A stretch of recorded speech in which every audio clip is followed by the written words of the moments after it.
好啦，今日開始咧就介紹一啲精油啦，拍片介紹精油。咁本身咧我係諗住咧由我哋嘅精油由 A 開始介紹到落去嘅，但係咧今日翻到嚟喺個櫃度咧，心血來潮就抽匿埋就抽咗支精油出嚟啦。咁我就抽咗支乳香精油。咁乳香精油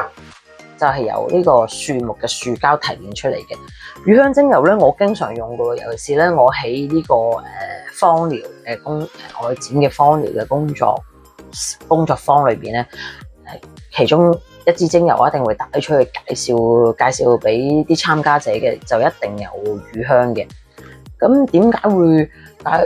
咁中意揀乳香咧？我諗係佢個功效係佢心靈上啦、身體上啦，同埋皮膚上咧都好有好處嘅。咁一陣而家就介紹俾大家聽，同埋點解可能雨季點解我會揀中即嘅雨天，我會覺得佢呢個直覺上就會抽中呢支精油咧。咁原因咧，乳香咧可以俾人哋一種好平靜啦，好和平嘅感覺啦。咁因為大家可能去啲某啲宗教嘅場地都會聽過乳香呢樣嘢啦，咁佢就真正俾到人哋好平和、令人集中精神嘅感覺。咁而且咧，佢個香味咧係會有一啲清新嘅感覺嘅。佢唔係話一啲好樹木比較其他嘅樹木嘅精油咁樣比較平和啲嘅，佢係有少少突出嘅味道嘅。咁令到亦都可以咧令人放鬆啦，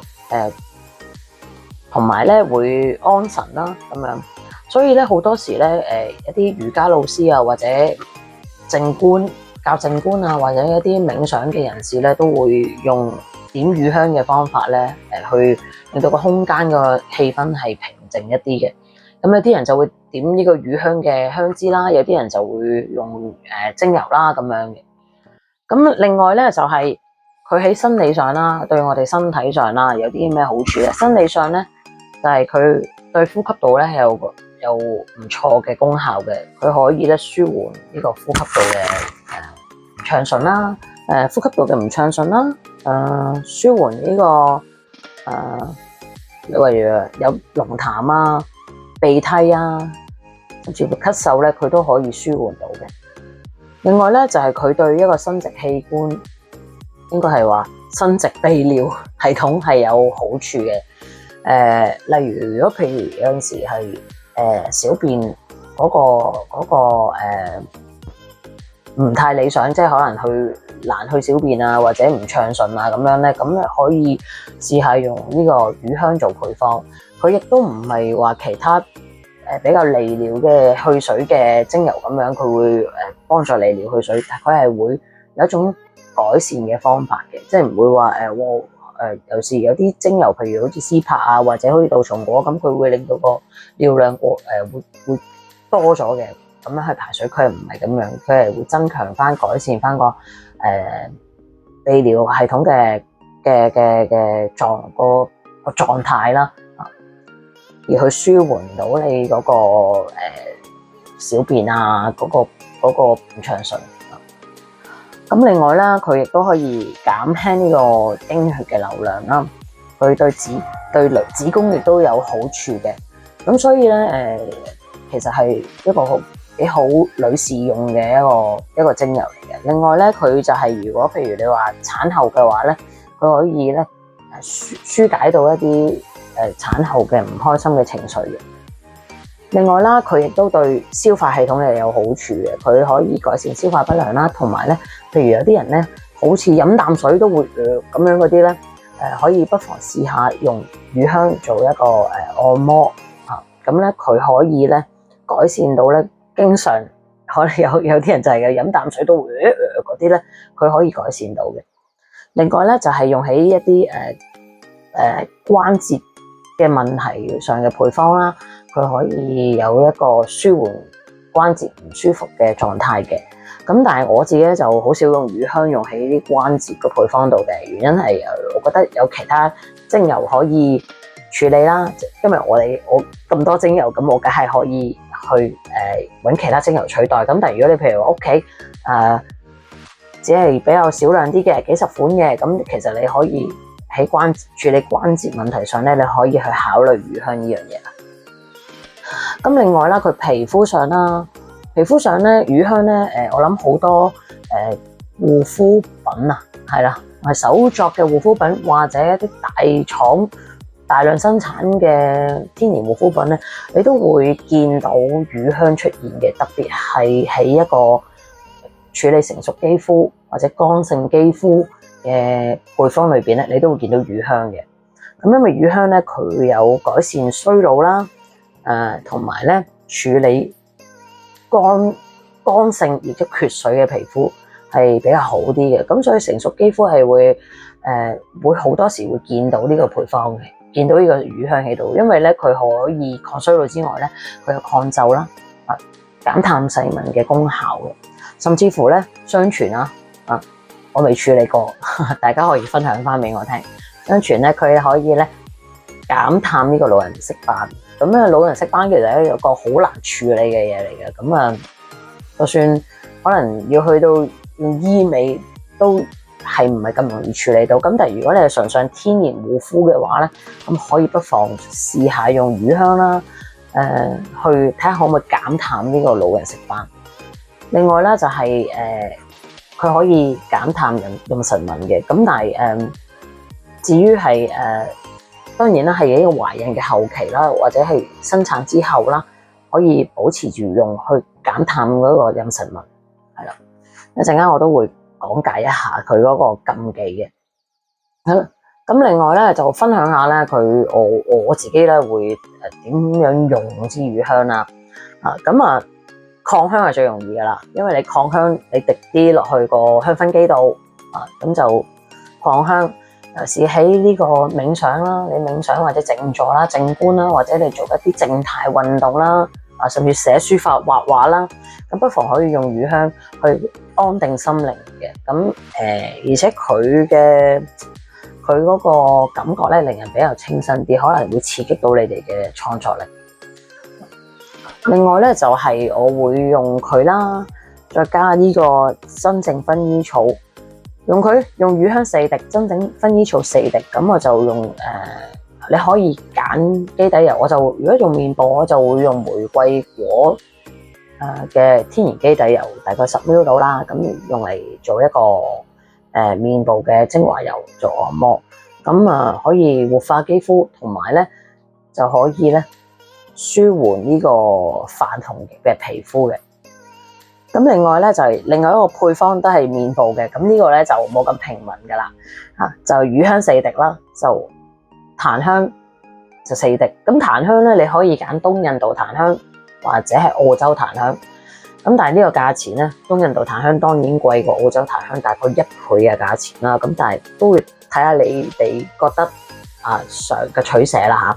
因為有啲人係好中意東印度檀香嘅味。咁有啲人係中意澳洲檀香嘅味，咁但係如果功效上，當然東印度檀香會更加強啦。好，咁跟住再加10 ml 嘅玫瑰果基底油啦，咁就愛嚟按摩做一個面部嘅精華油咁夜晚就愛嚟按摩。咁點解夜晚用咧？因為呢個配方咧，除咗可以做到減淡細紋啦、抗氧化啦，甚至乎係修復一啲粗糙嘅肌膚啦，改善比較乾啲缺水嘅肌膚嘅之外咧，因為佢有檀香喺度啦，加埋乳香啦，咁佢嗰個安神啦，舒緩緊張個功效咧會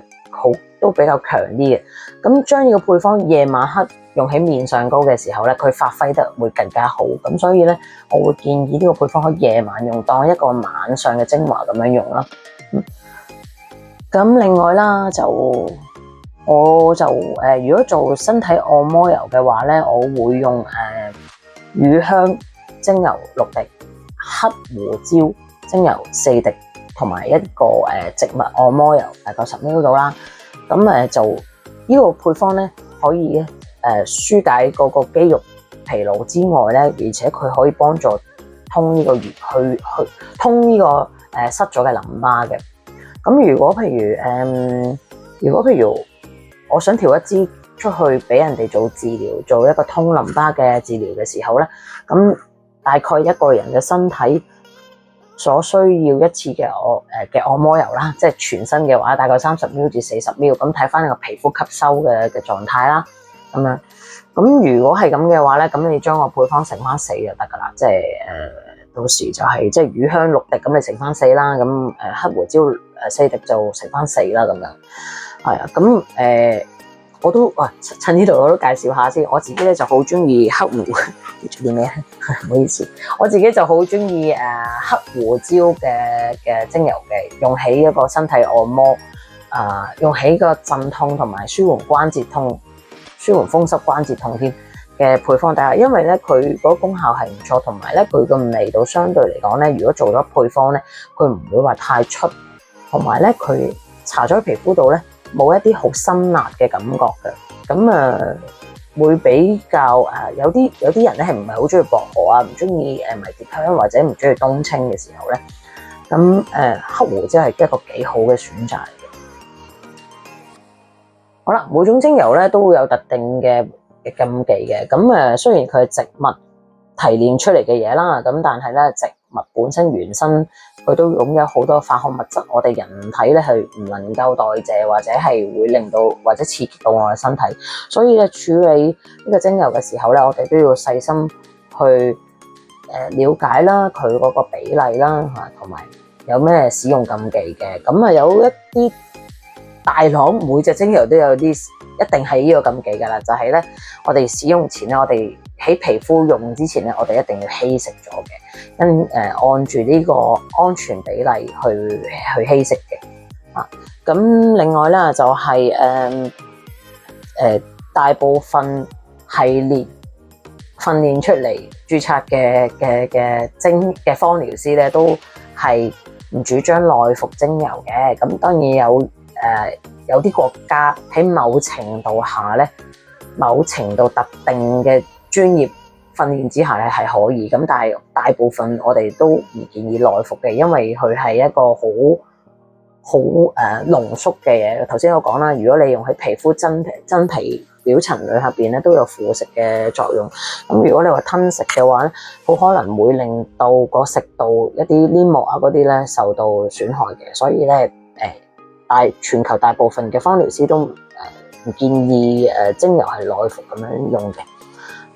咁當然你話有啲人係佢會內服嘅，佢受呢個訓練係內服嘅，咁我就不願置評啦。就係我自己就比較保守啲嘅。另外啦，因為頭先我講啦，佢雖然係天然啦，但係咧有啲物質可能我哋自己人咧都未必個個可以係啱嘅。咁所以咧，如果我哋用喺皮膚上嘅配方咧，我建議喺耳邊啦、耳後啦，或者一啲手背呢啲比較手踭呢啲位置咧，進行少少嘅皮膚測試，有冇過敏嘅反應啦。咁因為好多時咧，有啲咧就算講話咧，佢係一個好溫和嘅精油啦，例如係羅馬洋甘菊啦，或者呢啲真正薰衣草呢啲比較溫和嘅精油咧，原來某啲人咧佢個身體上嘅代謝問題咧，佢都會有過敏作用嘅，人人會唔同嘅。所以咧都建議去做一個自己搽少少喺耳邊度先咁樣。咁如果譬如見到嗰個配方有少少過敏嘅時候咧，你就去研究下究竟嗰個配方入邊有啲咩係會你最多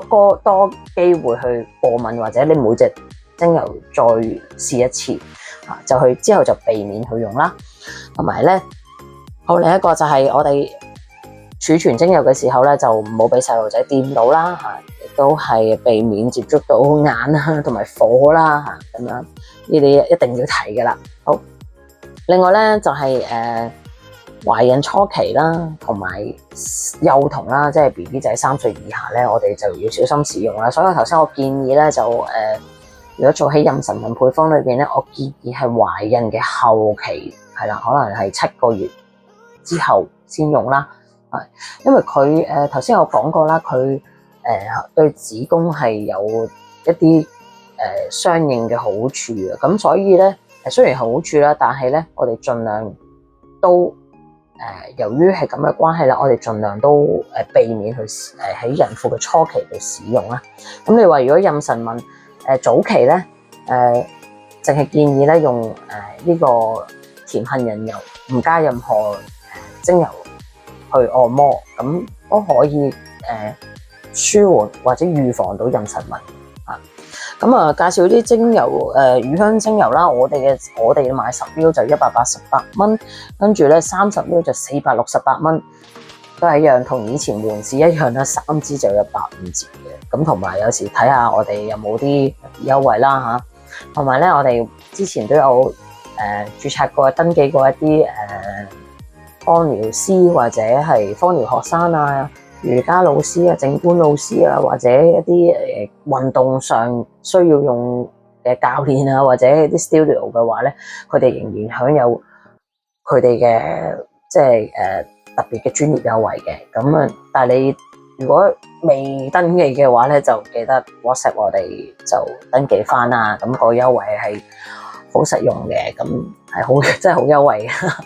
就係因為都方便大家啲芳療師去做配方啦，或者芳療學生做功課啦，或者佢做瑜伽嘅時候要常用啦，咁所以都係一個有特別嘅優惠嘅。